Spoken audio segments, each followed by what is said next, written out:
Hai semua, saya ada terbaca sebuah buku, Iqra' dalam menghadapi krisis kejayaan moden. So, dalam buku ni kata bahawa cabaran waktu sekarang ni bukanlah kita kekurangan maklumat. Tapi cabaran waktu sekarang ni kita terima banyak sangat maklumat sehingga kita menganggap maklumat itulah sumber pengetahuan kita tanpa kita melalui proses berfikir.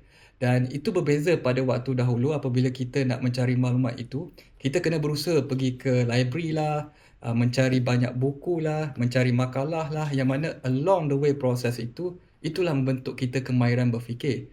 Dan ia berbeza pada waktu sekarang yang mana maklumat tu dapat dengan pantas. Yalah, sekarang ni kita dah ada ChatGPT, Gemini dan kita tersalah anggap bahawa maklumat itulah sebagai sumber pengetahuan direct. Walhal sebenarnya maklumat itu hanyalah satu titik sahaja. Dan pengetahuan itu datang apabila kita berjaya menggabungkan semua titik-titik maklumat itu dan dapat melihat gambaran yang sebenar.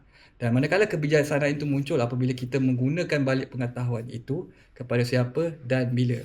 Dan kesimpulannya, dalam menghadapi krisis kejahilan moden ini, apabila kita terima satu maklumat itu, kita harus belajar untuk kita analisis, memahami dan harus justify kenapa kita pilih maklumat tersebut. Dan selain daripada itu, antara amalan untuk kembalikan balik kemahiran berfikir yang semakin lama semakin tenggelam disebabkan banyak maklumat ini adalah dengan Iqra', iaitu membaca. Kerana apabila kita membaca ini, kita bukan kita nak tahu apa penghujung ceritanya, tetapi kita nak tahu apa proses flow daripada awal hingga akhir. Ialah apabila kita membaca ini daripada bait perkataan ke bait perkataan ini, dia melatih kita untuk sikap sabar, memahamkan, menganalisis dan refleksi. Dan itulah salah satu cara untuk bentuk kita kemahiran berfikir. Dan itu saja perkongsian saya. Harap manfaat. Terima kasih.